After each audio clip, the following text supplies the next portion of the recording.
You're listening to the Crosstalk Media Network. Your voice, your community, your media.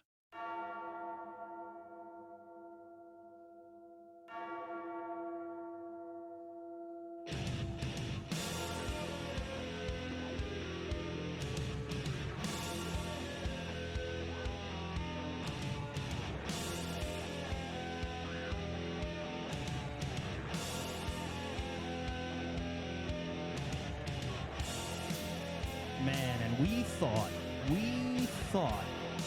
the month of August was going to be the usual dog days of summer, the usual not so many things to talk about as we kind of drag our way through the summer as we get closer and closer to the fall and more of the sports action picks up. But holy moly, the sports world is indeed on fire. Hello, everyone, and welcome to a brand new edition of Two Cups of Joe and Al, a sports show here on Crosstalk Media. Joe Soccoa, Joe Caccavale with you. We hope the third part of our show hops on at some point, but yeah, I thought about this all week leading up to our show, Joe, and everything is on fire. What's going on here? Well, apparently we already know we have the playoff races heating up tremendously, and we've talked about this over the last couple of weeks, so we'll dive more into that. We've got the NFL training camps have opened up, and already we've got quarterbacks fighting for jobs, starters getting hurt, fans are ready to declare their seasons over before the preseason gets going. We got that going on. We have the circus in the WNBA, which has nothing to do with the actual sport itself. It's everything that is surrounding the sport and what's happening within its players. We've got the Shohei Ohtani 6-part podcast that 30 for 30 just finished up, and they put their last episode out yesterday, and I listened to it today. We'll talk about that. You got the Yankees getting $2.6 billion from an outside equity firm, and then out of nowhere today, the Lakers get sold for $12.2 billion. We got to slow things down here. My goodness. Oh, and to boot, apparently a friggin' team in Oklahoma in the Little League World Series had an ineligible player. It caused a whole thing because they had a player that was maybe not the right age and stuff. Like, what the heck is going on here, Joe? What's going on here, buddy?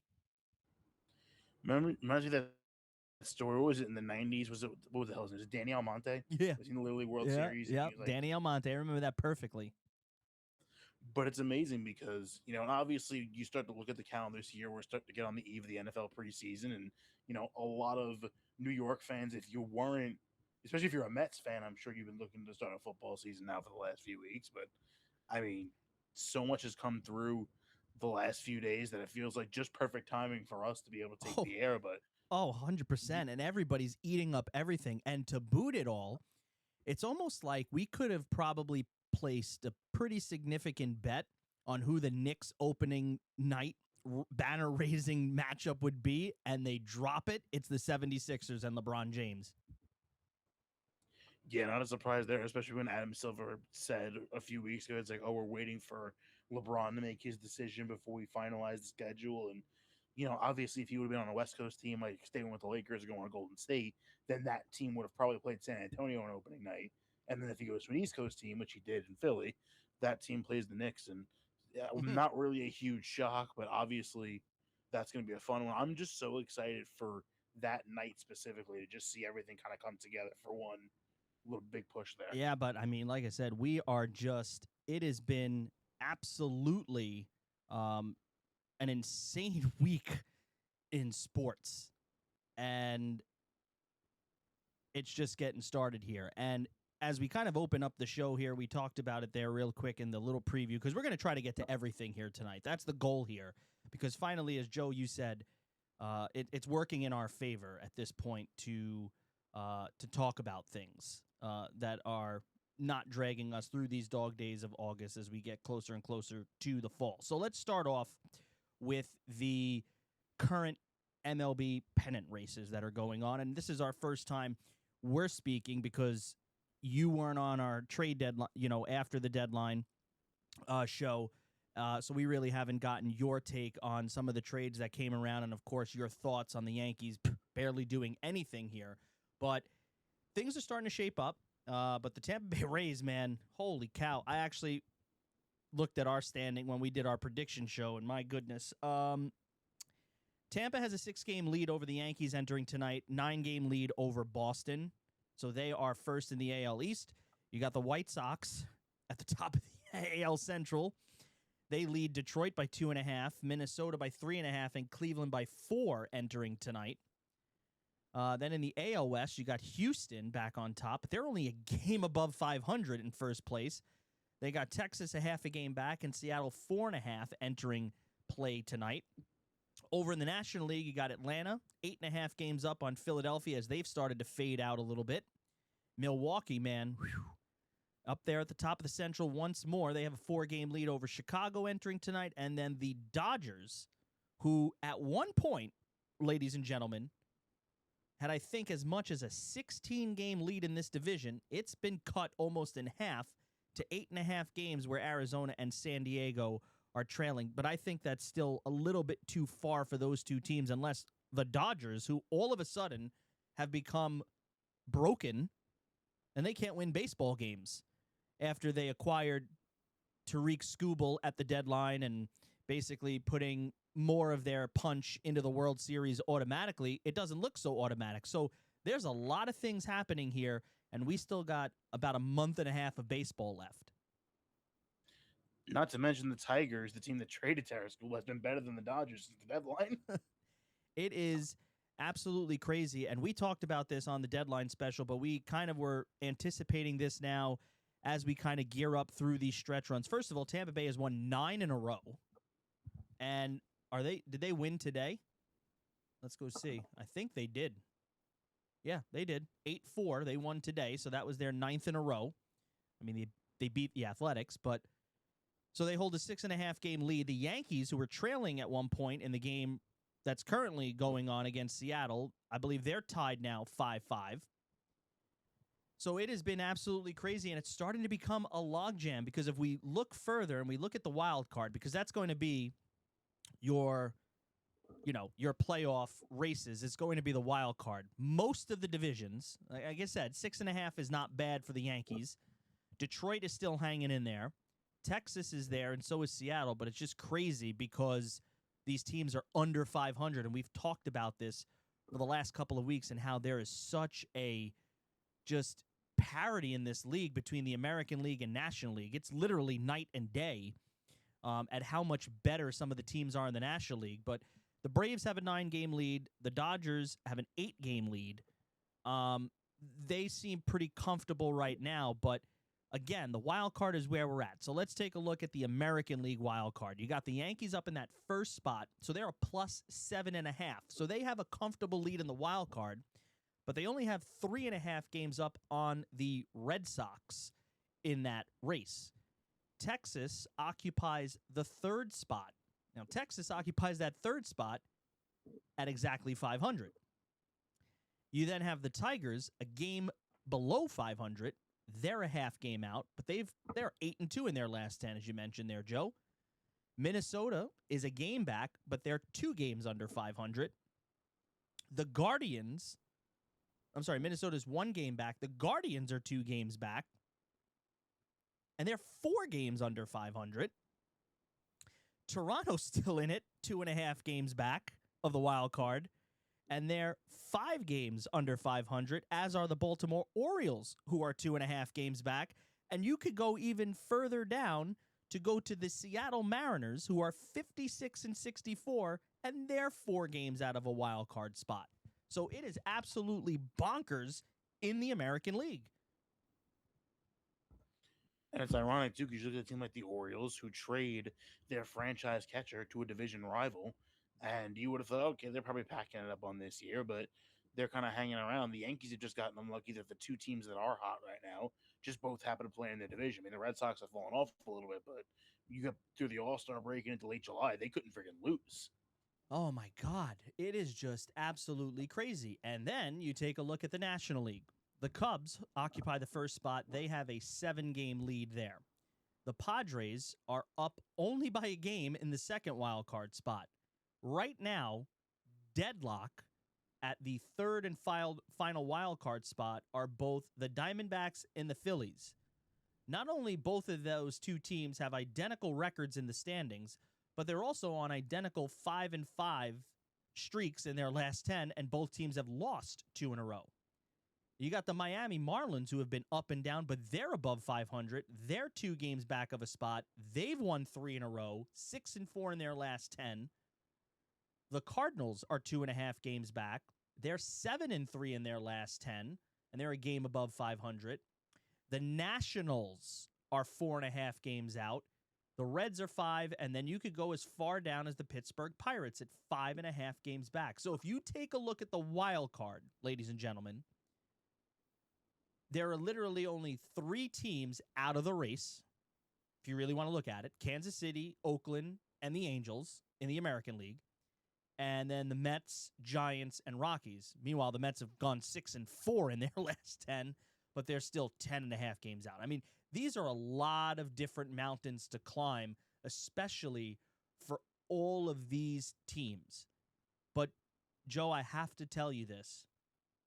I think if there's anybody that could possibly take down the Dodgers in a real competitive way, it's the Milwaukee Brewers. I think they are the most complete team out here, and I think they're doing a heck of a job. But just, again, going back to the parity of this league, as you look at these standings, I mean, what does it tell you here? And, like, we can take a look at the Yankees.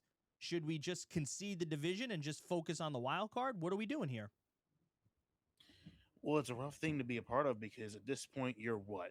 6 maybe weeks to the end of the regular season. You don't know how many of those weeks you're going to have. Hopefully, Cody Bellinger's the next couple of weeks. He's the first guy that's going to come back. And you're obviously going to want to get those guys back for a playoff push. But, I mean, at this point, do you take your little bit of extra time? I mean, Tampa, even if you do have time to get those guys back, they might all come back to a point where you're not going to have enough time to catch up. So the numbers game also becomes a question, Joe. Do you really want that top wild card spot because you're going to run into the Red Sox and then you run into Tampa as opposed to playing like Chicago or Houston in your first round series? Yeah, I mean, it is, I think that's the biggest thing, right? We talk about with the Yankees, the biggest thing is going to be the health. And you mentioned Cody Bellinger. He's probably out of the 3 big guys that are down still, Bellinger, Judge, and Stanton. Bellinger's probably going to be your guy coming back closer than the other 2. Judge, I think the last update we got was imaging was clean, so now it begins the recovery and getting back into shape. And then, Jesus Christ, Giancarlo Stanton, like, yeah, you have to laugh at some of the quotes that come out from the New York Yankees when it comes to, like, giving updates of what they're doing. When Aaron Boone said, yeah, he was, out running around in the outfield like he's a friggin' dog, and I don't think I've ever seen a calf injury take as long as it has. He's been out since April 23rd. But he did start running the bases. Kind of reminds me of what they used to do with Jacoby Ellsbury back in the day when he would, like, roll his ankle and then be out for the whole season because they didn't feel like paying him. But, I mean, at this point, the thing that is about Stanton, you basically have a cheaper, younger Giancarlo Stanton right now, Elliot Ramos. So if Stanton does come back healthy, where does he even play? So that's the thing, right? That's been the big topic of debate, at least in the New York sports world, is the question marks that the Yankees have when they are fully healthy and when you come to the playoffs, right? Because you've got Ramos that you picked up, and they also picked up Garcia Jr. from the Nationals. And that's 2 first basemen, by the way, which the third is Ben Rice. So the Yankees are going to have to make some interesting decisions. And is Giancarlo Stanton ready? Like locked in ready by the playoffs, that maybe as vital as he could be in that lineup? Is he on the wild card roster? I know it's a crazy thing to think about, but I mean, What do you think there? I think in a perfect world, you figure Bellinger can probably play center. So if you have Bellinger in center, you put Judge and Ray, maybe you try and put in either Spencer Jones or Ramos and left, depending on your matchup. But you'll have guys like Grisham kind of mixing in. But I was going to say Grisham. You left him out of center field. It seems like Boone wants to park him there.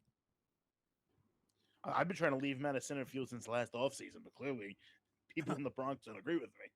But it is absolutely crazy. So I think, again, though, right now, things ended the way that they did now. The Yankees, I believe, would be playing Houston, right? They'd be playing Houston in the first round? No, they'd be playing Chicago. Well, yeah, because it's the worst division winner. The worst division winner, right? The number 3 seed versus the first wild card, and it's the best division winner versus the second. So right now, I think it would be the Yankees and the White Sox, which I'm sure they would take that matchup, and the Red Sox versus the Rays, because the Rays have the better record. No, I'm sorry, the Rays would have a bye. It would be the Yankees, be Red Sox, Houston. Nope. Yeah. Who's the third wild card team? Wait, are we missing something here? No, it'd be Houston.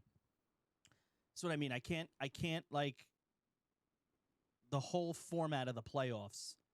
It just throws me off year in and year out. Are the Yankee fans, Red Sox, Astros in the playoffs? Can you root for a tie? Jesus. Are the Rays getting enough national attention? This Rays team is just year after year. They just find some ways to win here, and they are doing a remarkable job right now. Like I said, 6.5 game lead, winners of 9 straight. Are the Rays a team to watch coming out of the American League?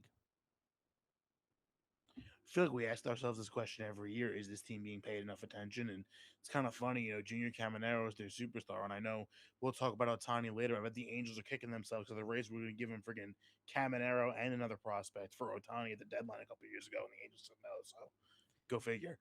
But that's what it is with Tampa. Drew Rasmussen's a really good pitcher. They were clearly very much involved in the Tarek Skubal race at the deadline.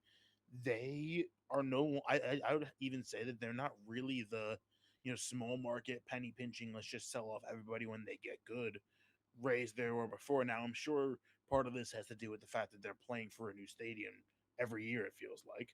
But I feel like they're one of those teams that they always were a team that can nickel and dime you and death by 1,000 cuts. And now you have a young superstar power hitter that can drive in those runs that gets on base. Chandler Simpson runs like 120 miles an hour. So I think they absolutely should be seen as a real threat. I think this kid, Junior Caminero, is probably next year your number 2 or 3 fantasy pick behind Shohei Ohtani. That's how good he is. And you just got to hope that their pitching holds up, right? So which club do you trust more in October, Houston or Texas? You got Yordan Alvarez, who's probably going to win the Triple Crown, and it's sick. And we thought this Astros team might have finally been okay. They got over all of those core guys that were there. They lose Framber Valdez. He goes to Detroit. And it's like, finally, maybe they'll actually, fall from grace here and we can all laugh at it and they could be the old Houston Astros. But they're in it. They're in it. They're only 2 games above 500. That entire AL West division is crappy.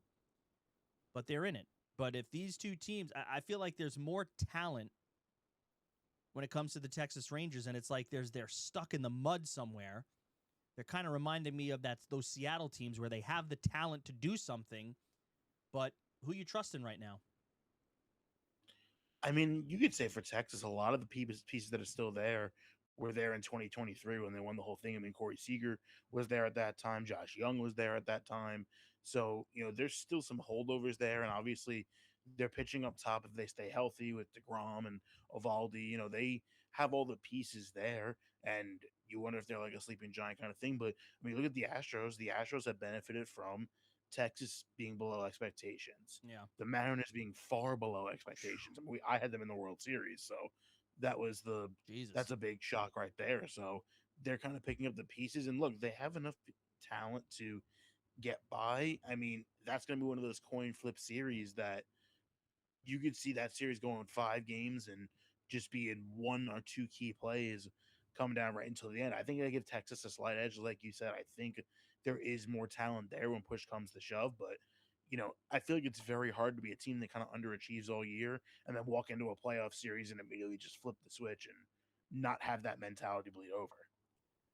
Looking at the National League, who scares you more?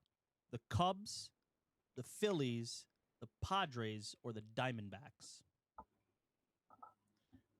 At one point, I probably would have easily said the Phillies, but not only are they just losing games in tough ways here, I mean, they're making bad mental mistakes. They're having issues running the bases, and it seems like there's some issues in their clubhouse with Don Mattingly and Bryce Harper. So And it was things crazy could be better. because when Donnie Baseball took over, they went on this run, and everyone thought, "Oh crap, they could probably make this legit run, come back and win that division, and maybe go on a deep run." I mean, they're still in the thick of it, but yeah, I would have to agree with you. At one point, they would have scared me. The team I think right now, and it's frustrating because again, another team who seems to put all their chips in the middle. They have the talent and they just can't get over the hump. But I think the Padres right now are a team that could scare me a little bit. They're 8 games back. They've won 5 in a row, 7-3 in their last 10, and they have one of the most shut down closers in baseball. I think they just got to piece it together a little bit more, hang on, and really continue to rock and roll here. But if in that group, I think for me it's the Padres. I really like this Cubs team. I mean, they have Yeah. a lot of great pieces. They have a guy in Pete Crow Armstrong that's probably overtaking Otani to win the MVP. I mean, if their pitching gets healthy, you have Imanaga. If they can get Justin Steele back in any kind of role down the stretch, I think that would be an X factor for them. You look at, they make a move and get Braxton Garrett at the deadline. Their offense is good. They score a lot of runs. I think if they're a team, they could just cobble together a decent postseason pitching staff and get some of their arms back healthy. I think they will absolutely be a tough team because you look at like the Dodgers, like you said, they looked like they were unbeatable with Scooble. But all you're doing right now, all the games they're losing, I know everyone says the regular season doesn't count, but you're planting the seeds for these other teams to say, these guys ain't so bad. We can beat them. And when you walk into that playoff series now with that chip on your shoulder, a little bit of an aggression and X factor, a team like that can get knocked off. All right. Before we wrap up this segment and we move on here, if you had to pick the World Series matchup tonight, what's your World Series matchup right now? Wednesday, August 12th, 9:23 p.m., 2 Cups of Joe and Al in our middle of August show. Somewhere, Al. If you had to pick right now, based on everything we've seen over the last couple of weeks, what's your World Series matchup? I would really love to say either the Braves or the Brewers in the World Series, but I know the Dodgers look human right now, but until someone proves on a big stage that they're beatable, I got to take them in the NL. And I mean, this is probably fool's gold, but I still have a hard time not going with the Yankees. Only because if you assume everyone comes back healthy, take Stanton out for a second, right? Yeah. Even take Stanton out for a second, you get Rodon back. Ryan Weathers is pitching great. You can go into the playoffs with 5 realistic starting pitching options for the Yankees, especially the way that big three of Cole, Fried, and Schlittler has pitched over the last couple of weeks. I mean, who's stopping them in a 5-game series with that 3? 100%. And I would agree with you there. And I think that's where everyone's mindset is here. I'm not going to lie. I'm a little bit scared of this Rays team. And I think they know that they're playing. I don't want to say that they're playing with house money. I just think that they know a lot of people are not going to be picking them to go deep. I think that you're going to get where they run into a Yankees team, maybe in the American League Division Series, however it lines up. And I definitely agree with you in the sense of with the Dodgers. But yeah, if if it wasn't for the damn Dodgers, I think Milwaukee has a great shot to go back there. And I know that they've come close the last couple of years and they want to get over that hump because they were right there. So, yeah, I'd probably have to go that way. But, man, oh, man, this Tampa team, I just don't know why. They're just such a thorn in everyone's side. And I think, I think they have a legit shot. But, yeah, I think it would be foolish if we didn't go Yankees, Dodgers, as per usual with everybody else. And that's the thing. You assume that it's healthy. And we've talked about this all year. This league, in the American League at least, is wide open. And the Yankees have a talent. But you know what's going to happen, right, Joe? For all of us that have trashed and demolished Brian Cashman, if they go back to the World Series, they're going to look at it as like, see, going into the playoffs, it could be a crapshoot. Because that's how he's described it year after year. I'm just saying. So, as baseball is getting serious, football hasn't even officially started yet, and yet somehow there are some NFL fans that are already having nervous breakdowns. So we've got a lot of things going on in NFL training camp. Camps have just opened up, but we also had the Hall of Fame game, which was actually a really fun game, an exciting game. I'm sure just everybody was just happy to get football back on their TV. I'm sure you were, Joe. But there has been quite a bit of interesting things already, especially at the quarterback position, specifically when you're looking at Atlanta, Cleveland, and Minnesota. And we'll get to that in a second, but I want to get your take here on the local front and what your thoughts have been, just getting some of the sound bites out of Giants camp from John Harbaugh and some of the players. Well, one thing I've been noticing is that it seems like all signs are very good right now when it comes to Malik Neighbors. I think Giants fans were very unsure of him being even available to play the week one. I'm not going to go as far as saying he will, but it seems like things are definitely trending better in that direction. Now, is he going to be the old Malik Neighbors right off the bat? Probably not. It's probably going to take some time to get the rust off and get the the rapport back going with Jackson Dart a little bit, but because you think about it, by the time he got hurt, Jackson Dart only had like one or two starts. So clearly they're going to have to build up a little bit of trust. He's going to have to make sure he can get back into the swing of things and learn the offense that they're running now.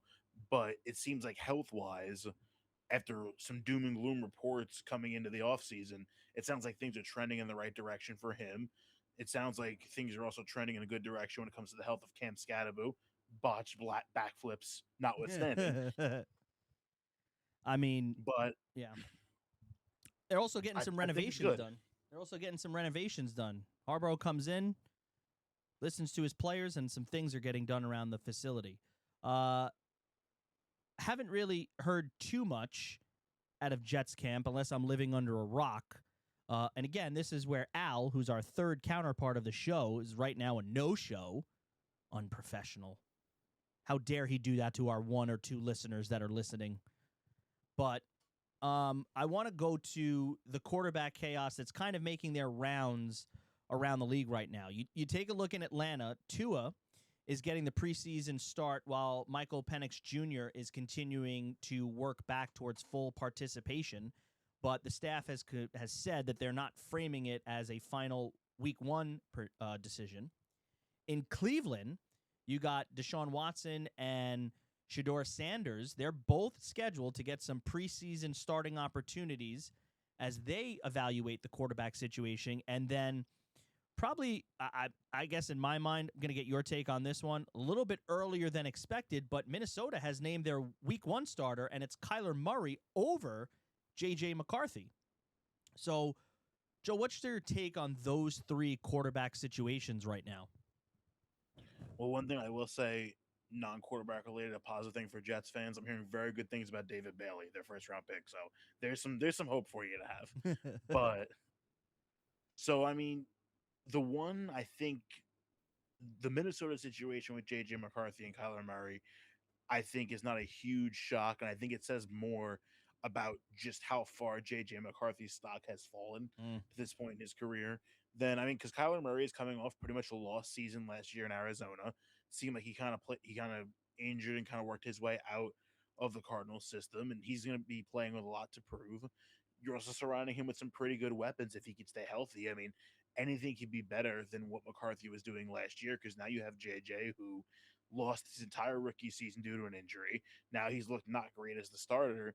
He's probably running out of chances, at least in Minnesota. I was don't know going if to he'll say get makes another you chance wonder. I was elsewhere. going to say makes you wonder. Then, are you think there are some teams that might be monitoring this situation, considering that I mean, we still got we still got about a month to go before the season starts, and could there be a fit for him somewhere else? The Browns has the chance to do the funniest thing ever. Just go and get him too. Try and play like 5 quarterbacks all at once. Oh my goodness! Taking a look at some of the rookies making some noticeable impacts, I guess. You got Fernando Mendoza, Carson Beck, and Ty Simpson are among the young quarterbacks getting some opportunities. Washington lost tackle Lamary Tunsil to a torn triceps requiring surgery, so he's going to be out for a while. Chicago is managing some secondary injuries, and Christian McCaffrey had some tightness in practice. So, anything that's standing out for you around the rest of the league, especially those rookies that we talked about? Well, Fernando Mendoza is going to be an interesting one to watch in the preseason. Obviously, he's getting full go of things in Vegas. He's not really going to have to battle anyone for that job. So it's going to be interesting to see how he does.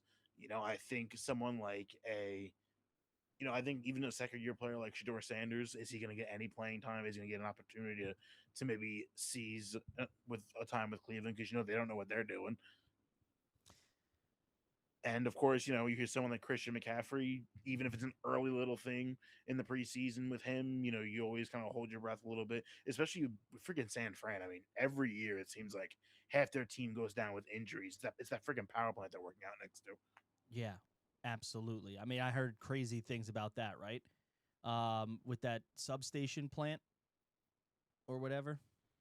Yeah, it's like next to their practice facility, and like ever since it's happened, I mean, Nick Bosa keeps getting hurt, and McCaffrey's been hurt, and now they already lost Ricky Pearsall for the season, so they had to go back and sign Debo Samuel because they were needing some help at wide receiver. So I don't. also the Yankees have now taken the lead. I was gonna say because Just to let you know. I saw you jump your arm up there, because I don't have a TV down here and where I'm watching the game.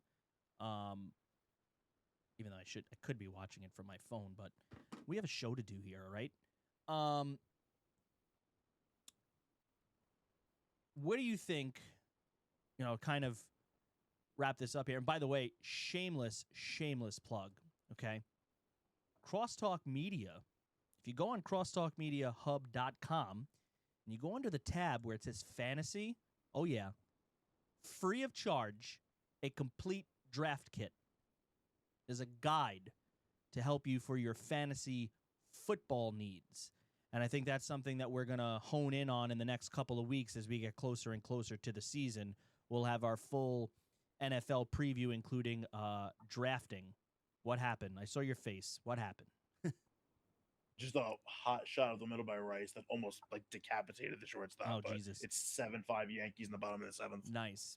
To go back to the football here, Joe, so I guess my question for you here, which quarterback battle is actually real in your mind? Like, we go back to the Atlanta, Cleveland. Well, we know Minnesota has already named their week 1 starter.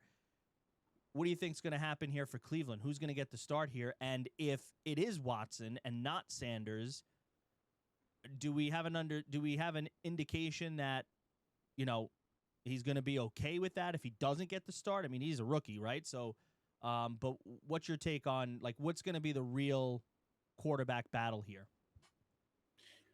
We'll see how it shapes out, though, because I will hopefully get a full NFL prediction article. I'm going to do my best to actually do that and get it up on the app. So, but as far as Cleveland goes, like I said before, you never really know what they're doing. Hell, they don't know what they're doing every year. You could see Dylan Gabriel start a few games this year for them at this point. We all know that Deshaun Watson is a colossal failure of an investment, not even with the whole off the field stuff, but the fact is he hasn't even really been very good in the times he's been on the field with Cleveland. But at this point, you have to try and salvage something out of the investment. And when you're a team that is made it very clear they're probably going to be looking for a quarterback in the next year or two, you probably want to just see what you have in the guy you're giving a ton of money. And if eventually, assuming so, it probably doesn't pan out. I think if you're Shedeur Sanders, you have to keep a realistic mindset that for either underperformance of the team or underperformance of Watson or an injury, I'm sure at some point this season, Shador is going to get a chance to play. There's no way you see Deshaun Watson under center starting for all 17 games of the Browns. So they may go for him early just to make sure they can try and get something out of their investment. But it would not shock me if by even week 8 or 9 that we see Shador as the starter. And I think the final question I got for you before we wrap up our football conversation here is, what rookie are you excited about?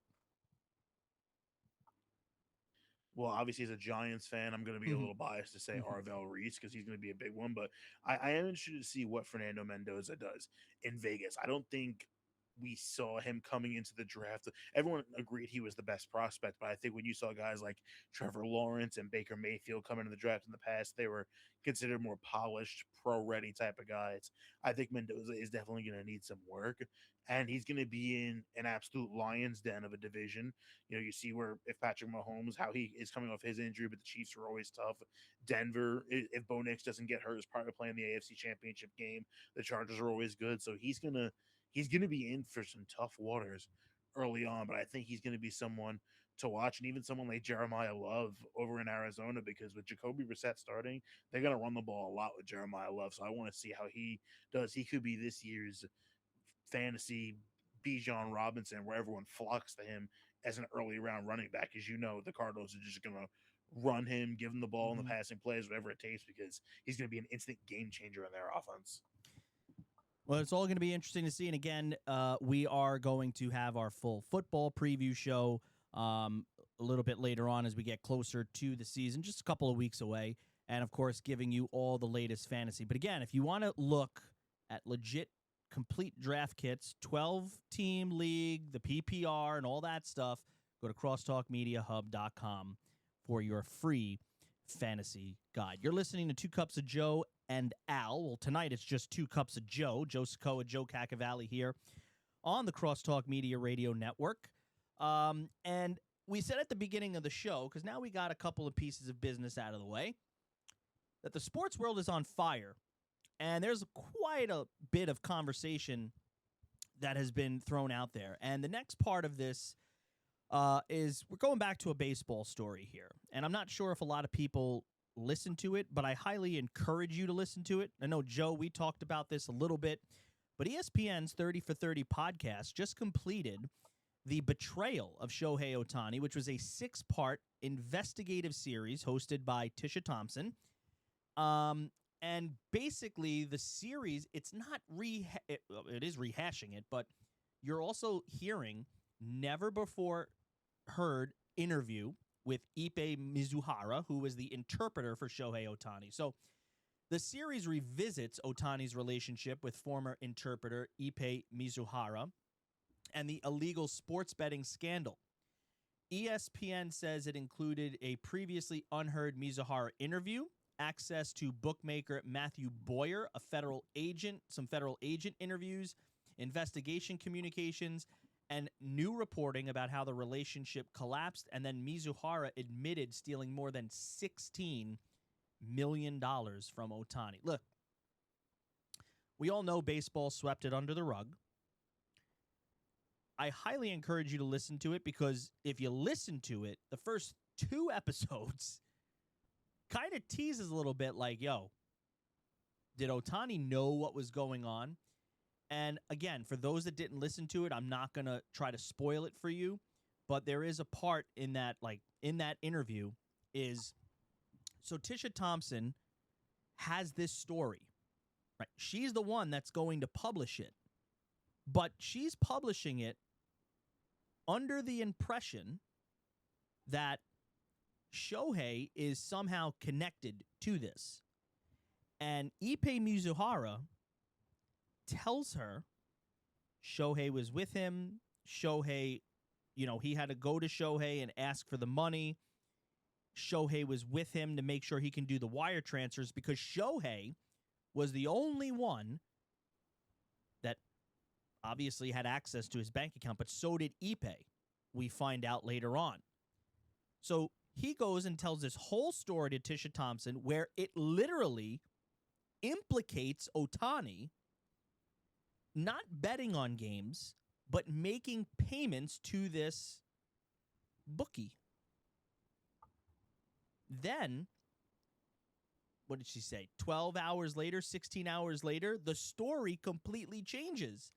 Ippei recants the story and basically said, yeah, I did it on my own. I had access to everything. I stole all the money.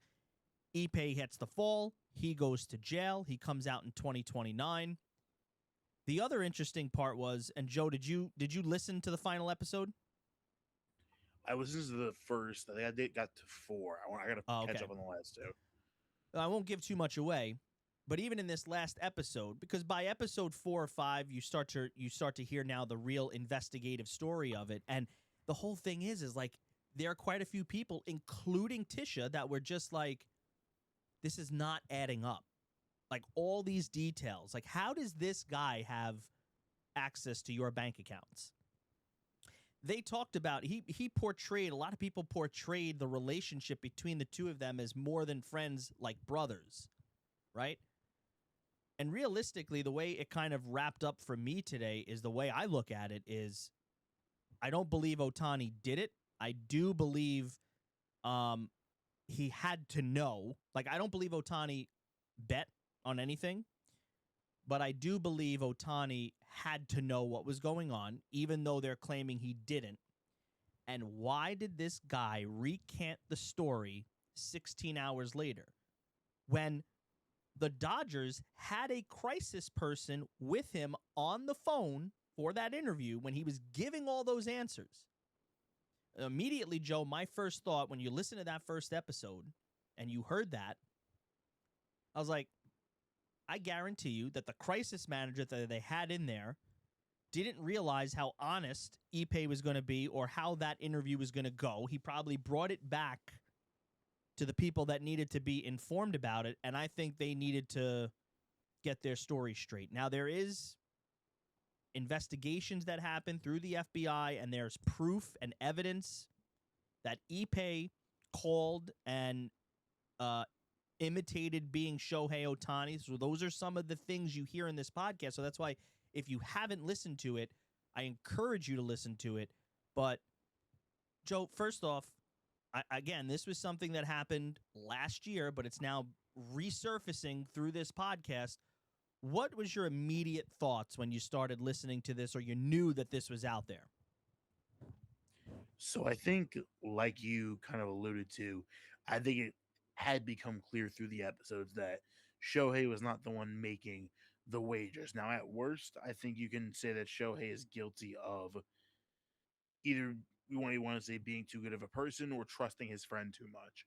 Because I do think it is believable and plausible that Ippei, who knew a little bit more about life in America than Shohei did when he got here, you could see yourself falling into trusting that person a lot. And if he is calling and imitating him, I'm sure that the type of information, being someone who works at a credit union, I'm sure the type of information the bank people would have been asking for to confirm that he was Shohei, I'm sure he would have had access to that information.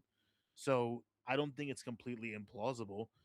The only thing, of course, the one thing I think could see even happening is that maybe Ippei came to him and asked him to help him cover his debts, but Shohei didn't realize how much it was going to be. Okay. And then when he finally realized the story is about to come out and paint me in a very bad light, we need to cut and run and get away from this, because even though I'm not going to be guilty of anything illegal, it's going to make me look like a fool, basically. And I think that he is someone who, they talked about this in the podcast too, where he is so guarded about his reputation and his personal life. I could see him kind of going with the swift kick of just saying, let's just nip this in the bud now. Yep. Let's cut ties and let's figure this out from there. But let's just get rid of this while we can. So it's also interesting, too, that the way this has come up, because we have seen the landscape change in so many ways, and now you get all these teams partnering up with prediction markets and all that stuff. So it begs the question here. Has sports gambling become so integrated into professional sports that leagues cannot promote it everywhere and then act shocked when, like, these scandals happen?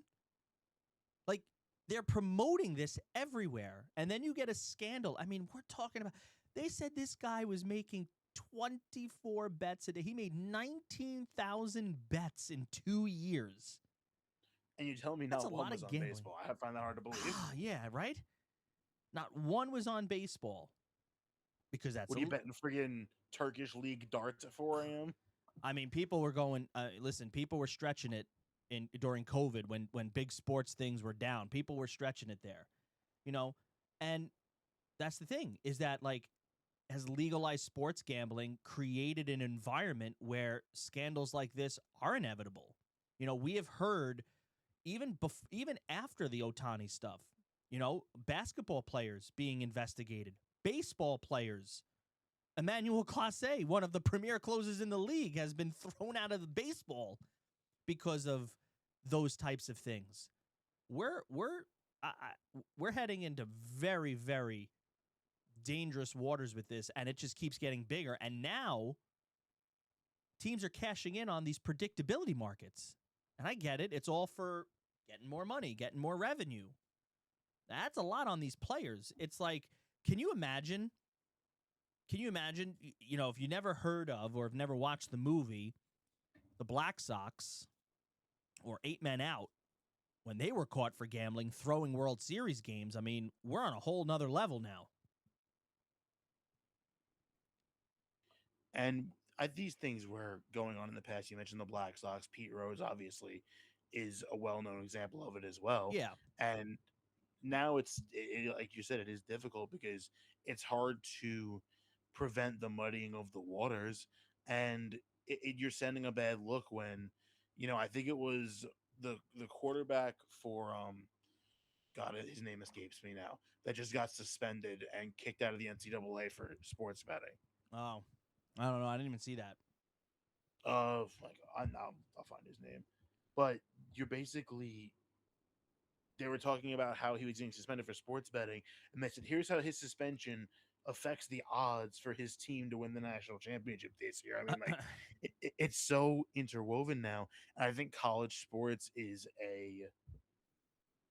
now such a problem too, because you had these players who a few years ago weren't even getting paid for their likenesses, and now they're being given death threats because this 19-year-old kid just missed a free throw. I mean, it's becoming it's going to be something where I don't know if these leagues are going to be able to find a good balance. Yeah, and it was Brendan Sorsby. That's the quarterback I was thinking of, Texas Tech.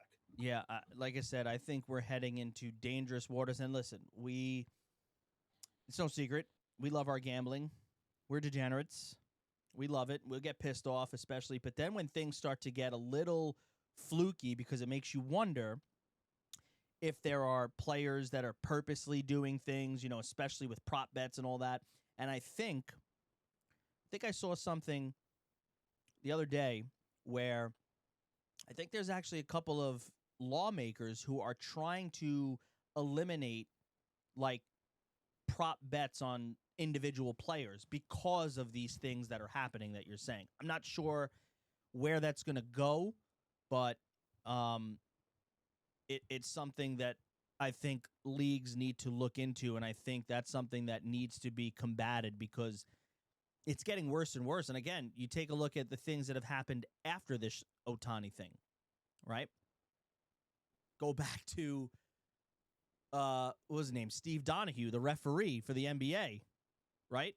That was a major thing as well. And you got officials in on it as well. That's another thing because they're the ones that control the game, right? So very, very interesting thing. But like I said, I wanted to touch base on that because I thought it gave us a little bit more clarity on the situation because I was one of those people, and there are a lot of people that think Ohtani wasn't innocent in this. But if you haven't listened to it, it's ESPN's 30 for 30 podcasts, The Betrayal of Shohei Ohtani. It is a 6-part investigative series by Tisha Thompson, so good job by her. If you want another league where the actual games keep getting buried underneath, well, everything happening, around them, then welcome to the WNBA.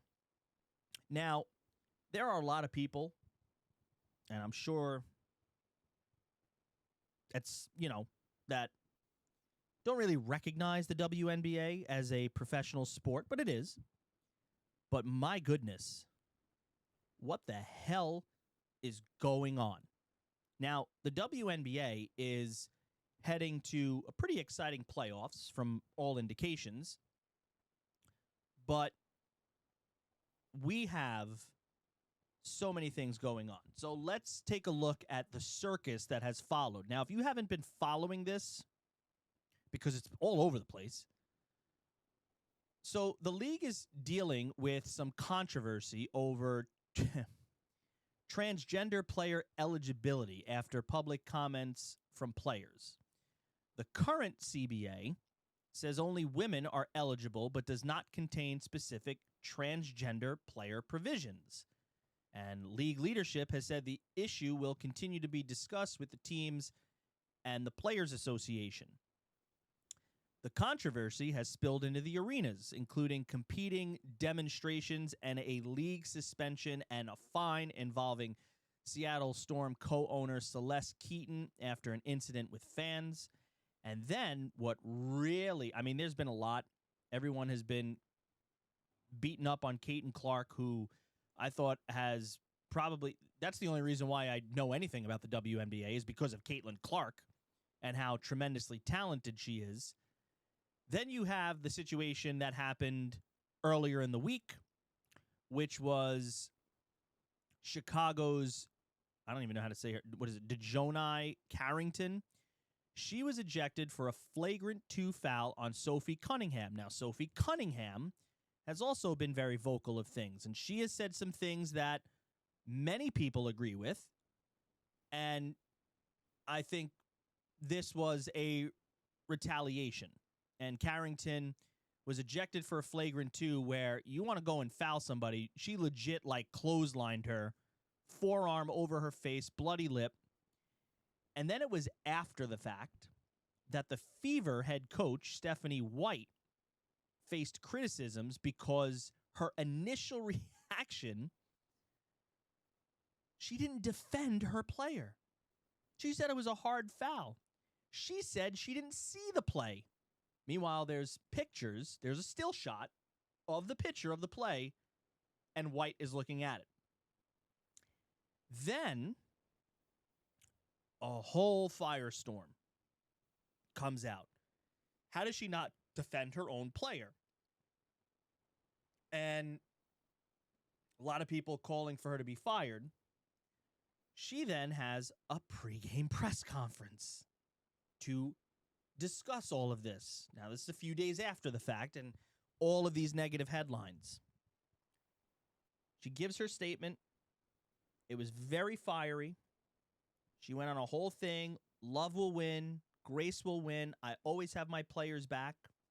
She emphasized love will win. Grace will win. Kindness will win. And then she ended it by telling everybody to go to hell. I thought kindness and grace will win, but you just told everybody to go to hell. It has been, again, let's put politics aside here for a second. The WNBA can't even control its own game. And I think this commissioner might need to step down. Well, remember, for years, of course, the WNBA people are already kind of giving them the look of, for years, they've been trying to say they deserve equal pay. So, of course, especially in the recent years, that's ramped up. You're going to get more of a microscope now on your sport.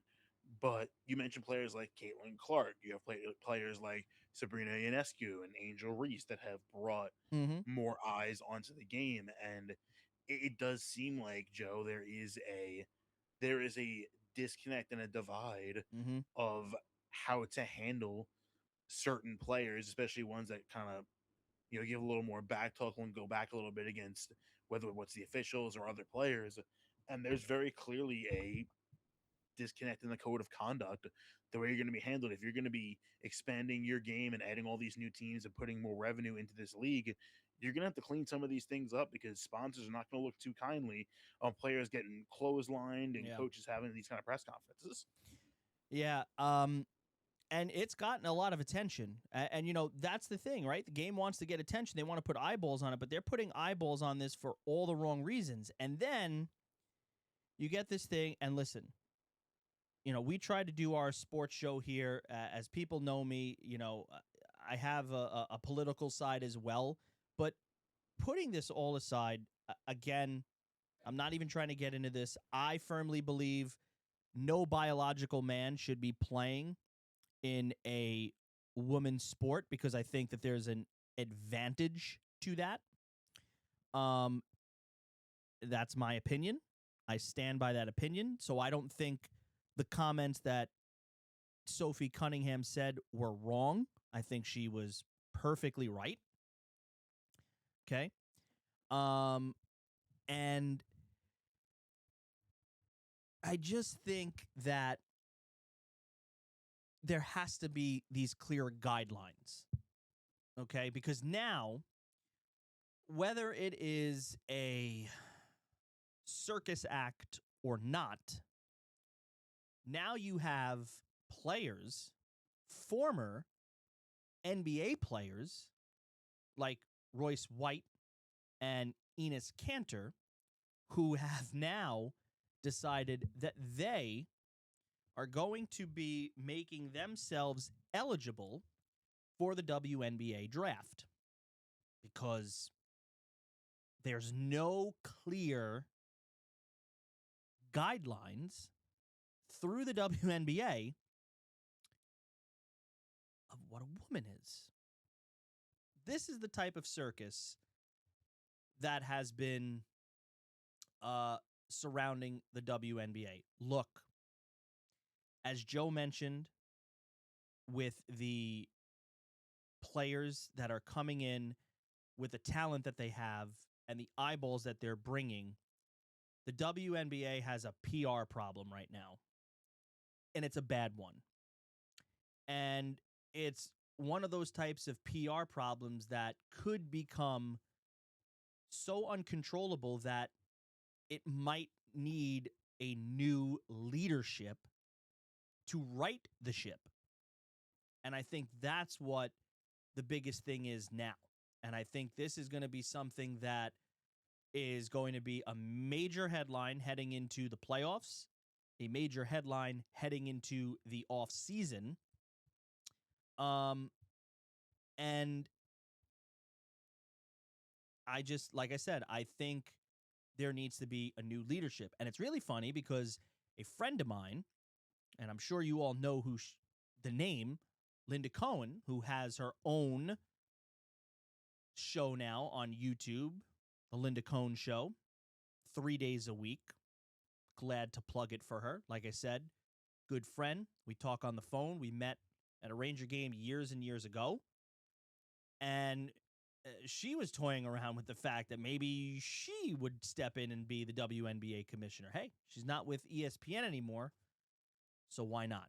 But look, if you really look at it, the WNBA finally has something every league dreams about. People care. We're seeing a lot of people talking about this.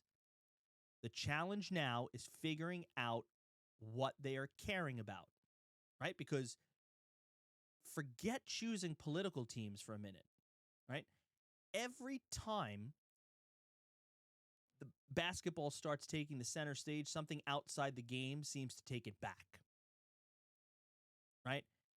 And these firestorms have started quite a bit, whether it was, you know, you even had, like, again, so many different, like, you compare it to a circus because it's clown acts, right? It was a social media post that was put out there by the WNBA at the All-Star game with Angel Reese and another player talking about betting each other. Again, here we go, right? The betting coming back to the professional sports. So, look, they got the eyeballs on them. It's just not, you know, the right type of eyeballs. Okay? We are approaching 10 o'clock. Quick station ID right here Crosstalk Media. You're listening to the Crosstalk Media Network. Your voice, your community, your media. Back here on Two Cups of Joe and Al, even though Al has not joined us here tonight. Joe stepped out for a second. We move on to the next part of our show because, like I said, there has been a lot of things going on. We've got two major franchises in the professional sports world that have just thrown billions of dollars around. Okay? First thing is, yesterday it was announced that Yankee Global Enterprises announced a $2.6 billion financing agreement with Apollo Sports Capital, consisting of both credit and equity. The capital is intended to support growth and refinancing existing debt. Apollo Sports Capital CEO Al Tylis will join the Yankee Global Enterprises board, but the Steinbrenner family still maintains full control of the Yankees.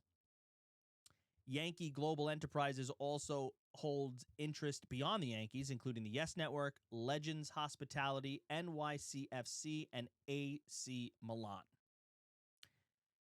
I wrote about this on Crosstalk Media when this deal came through, that the Yankees were getting $2.6 billion infused. And apparently it's, like I said, it's for credit and equity. They're supposed to be doing some things now. The Yankees getting $2.6 billion, there are no more excuses. And again, that's what I kind of go into when I wrote my column on it earlier this morning, is I don't want to hear it now.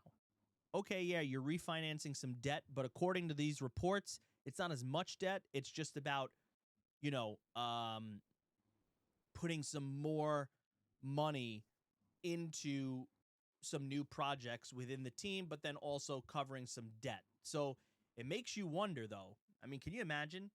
You put in $2.6 billion and you don't have any sort of control, but you do have a seat on the board. So, Joe, what's your take on this new acquisition that the Yankees have taken on with this new private equity firm? I think it's very interesting timing because we talked about, of course, a possibility of a lockout coming out. So you wonder, are they going to carve out a slice of that to put to the side and help keep things running? Because obviously they'll be selling merchandise and stuff still, but they won't be selling tickets to games. You would think they might be losing some funds. So you wonder, are they going to maybe funnel a little bit of that away to help cover some expenses during that time period? But it is a difficult thing to see as a Yankee fan, especially if you're a more, I don't want to say casual fan, but one that maybe doesn't know the inner dealings of the back office. You see money being infused into a team, and you're saying, oh, well, they should be able to go out and sign whoever they want now, make moves whoever they want now because, that even more money backing them. So I think it almost kind of is a slap in the face because, Joe, how many times did we hear over the last few years how much money WWE was making only to go ahead and just keep firing people? So I think it's that same kind of thing where on the front end, they're making it look like they're not making money, but on the back end, at least the headlines are making it look like the money's coming in. Or we're going to get the typical press conference from Hal Steinbrenner when the Yankees fall short of the World Series, and then when they ask him about, going out and getting more players, and he's, well, we're not going over certain thresholds and whatever. Okay? And it's so interesting because you said it, right? It's interesting for a couple of different reasons, but the Yankees are the most valuable team in sports. So why does an organization as valuable as the Yankees need $2.6 billion in outside capital? That's the biggest question. And again, we know what they're trying to do. However, though, I believe I heard this, private equities can't invest more than 15% in professional sports. I do believe that there is like that whole thing, but it makes you wonder what's going to happen here. But it's just like, this is like boatloads of money that are going around. So if this company's coming in, not getting full control or getting some control, makes you wonder. I mean, I think the last valuation of the Yankees was $8 billion. He's not going to sell the now team. That the Lakers sold for 12, that might go up. Oof. Jesus. And that's the thing, right? And that kind of takes into it. So good segue there, because I look at it as sports money has lost its mind. Not even 2 years ago, Mark Walters, who runs the Guggenheim enterprise business, whatever, who also owns other teams, including the Dodgers, he bought the Lakers from the Buss family for $10 billion in 2024. Today, out of nowhere, and I think a lot of people, it's raising questions, including some people within the NBA, he sells the team for $12.5 billion to a group led by Josh Kushner and Bob Iger. Bob Iger is the former CEO of Disney. Josh Kushner is the brother of Donald Trump's son-in-law. And I think, you ready for this? Here's the funny part, and I heard this earlier today on MLB Network Radio. There's also 2 other minority owners in this group that's purchasing the Lakers. It's the 2 brothers from the Buss family that Genie Bus threw to the side. So a couple of members are coming back. But that's literally crazy.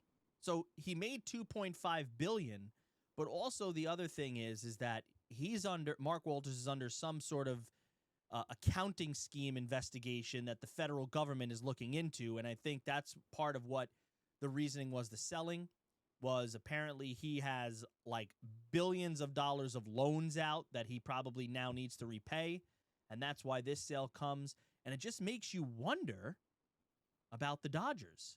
But there are so many questions, right? What is the Lakers franchise going to be worth in 10 years? I mean, I think it was the Dallas Cowboys, right? Dallas Cowboys and Liverpool were like the top 2 teams professionally worldwide as right? So if the Lakers, like you just said, if the Lakers were worth $12.5 billion, what the hell are the Yankees worth then? And then the question is, could we see a $20 billion American sports franchise before the year 2030? It's crazy because I just pulled it up. So in 2014, now this is 12 years ago, keep in mind, but Steve Ballmer bought the Clippers in 2014 for $2 billion. And obviously the Clippers are much less popular in LA than the Lakers are. But to think that not even 15 years later, we're now into the 12 billion range. And like you said, the way things are going, I would think if not 20, would be at least definitely clear of 15. I mean, the Seahawks just freaking sold for what, $7.5 billion. So that's I the feel thing, like everything's just right? skewing upward. So Forbes, they put out their magazine at the end of each year, right? So if you go back to the rankings that came out on December 18th of 2025, they have the Dallas Cowboys valued at number 1, $13 billion. I'm sure that's got to change. Sorry, that's got to change now with the Lakers getting $12.5 billion for a basketball team. The Golden State Warriors, according to this report, are at about $11 billion, followed by the Rams at $10.5 billion. The New York Football Giants are in the top 5 at $10.1 billion. And literally, their valuation, the Lakers were number 5 in the 2025 ranking. They were at $10 billion. That was their valuation. So that's a $2.5 billion jump. How is that justified in a year? How is that justified in a year? I mean, good thing we're not. And they lost whizzes. LeBron James too. So it's not even like they were. Bro, lost the star money, player. the money that's being thrown around here is absolutely crazy, crazy. And let me ask you now. Here's a question, right? With all this between these 2 teams, I mean, I know what your answer is going to be, but would you rather own the Lakers or the Yankees for the next 25 years? Ironically enough, I might say the Lakers only because it seems like the NBA is making boatloads of money more than MLB is, and the MLB is kind of plateaued in that market. So I Yeah. think the NBA is Yeah. starting to push into more valuable territory. Before we wrap up our show altogether, a couple of things I want to get off here. I don't know about any one of you, but bro, I'm a big fan of this guy.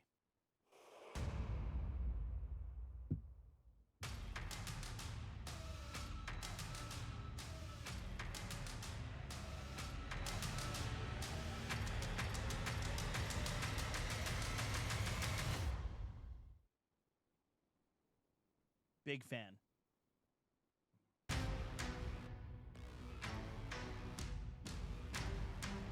And if you don't know this song yet, it is the introduction to Obafemi's entrance in the WWE. And he's got the walk, he's got everything. So, a couple of weeks, like I said, since we last spoke, and a couple of weeks since SummerSlam, but Obafemi goes over Brock Lesnar in Hell in a Cell, and Brock Lesnar passes the torch and retires, but Obafemi is the real deal in WWE, Joe. I remember when he first started making the rounds to jump up from NXT to WWE to the main roster. I had one of my friends over and we were sitting watching the TV and he comes out and I said, that right there, that might as well be a big bag of money with legs walking out because he is. I knew it from day one. Yep. He He's is a got, as beast. the kids say, he's got aura. He's got that. Yeah.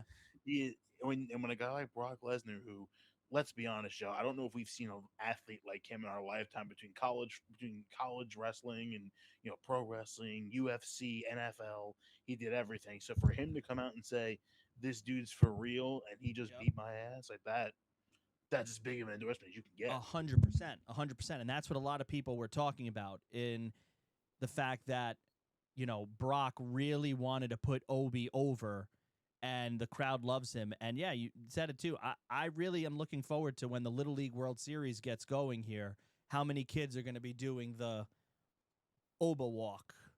And it's funny because if you watch WWE's Uncut, Obafemi's walk is inspired by two people, Donald Trump and Ric Flair. He said it in Uncut. He takes the dancing of the shoulders of Donald Trump and the Ric Flair strut, and that is what his walk is all about. Which literally, if I'm really hoping also maybe a Major League Baseball player after he hits a home run does the Obafemi walk as he gets to home plate. Yeah, and then he catches a fastball into the back in the next at bat. Yeah, exactly. But having said that, though, because we've seen this time and time again in wrestling, in WWE, Joe, when you got a guy this hot, right, you got to kind of be, you want to extend this long term, right? He's going to probably be, if all goes according to plan, your next, face of the company, right? I think he has that potential, and a lot of people are talking about it. But WWE and some of the people in creative, including Triple H, they have this thing where sometimes they just oversaturate. And I've seen a lot of it lately, a lot of people complaining about the overusing and overhype of Danhausen and all of his skits.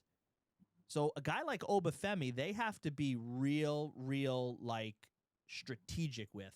And I think what they set up the other night on Monday Night Raw with potentially him and Braun Breaker, that could be a sick storyline. As long as they do it right. Yeah, as long as they do it right. The one thing you have to worry about too is, remember a couple of years ago they kind of oversaturated LA Knight, but when it came time for them to finally put the title in LA Knight, they backed off. So you can't. You got to put your money where your mouth is here, because if you get this thing to the 1 yard line and you can't pull the trigger in the meaningful way, then all of this will have been for nothing.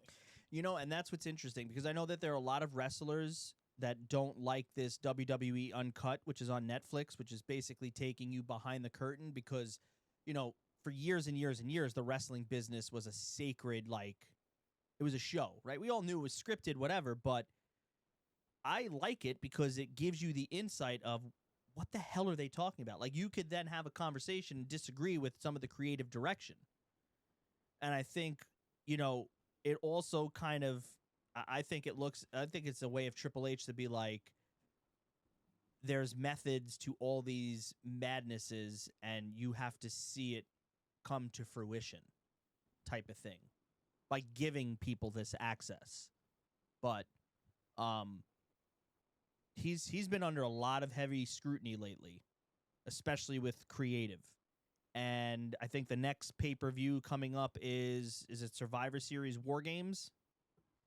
No, there's definitely something before that. Is there, what is it? Is not the Clash in, no, that happened already. The Clash in Italy, all that stuff. Well, I know Money in the Bank is in October. So that. What's September? There's probably even one before that. Oh.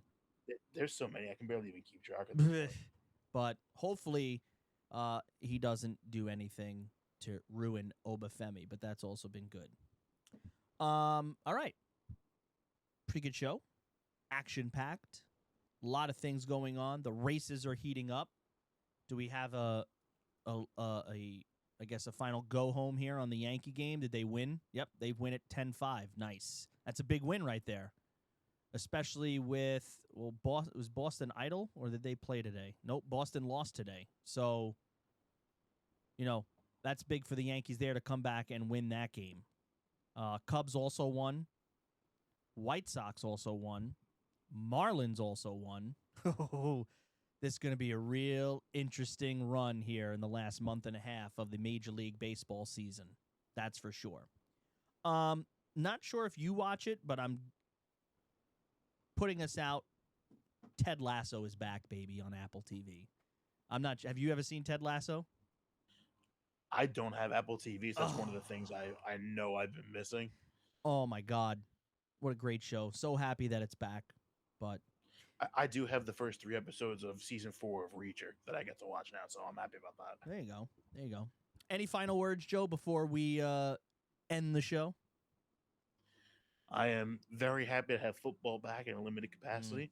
I hope the Giants don't do anything stupid between now and week 1, and hoping the Yankees can keep themselves above water long enough to hopefully get Aaron Judge back, and maybe he'll have one last superhuman run in him. You got it. Well, baseball is heating up. Football is coming. Basketball has drama everywhere, and billionaires are moving billions around like we're making fantasy trades. The sports world is on fire, but it's heating up big time. We thank you for listening to 2 Cups of Joe and Al, although Al wasn't here tonight. We're going to give him crap for that. On behalf of Joe Caccavale, I am Joe Soccoa. Remember, make sure you catch all your news in sports and entertainment right on the Crosstalk Media website and the iOS Apple Store. We will see you next week. Enjoy your sports week, everybody.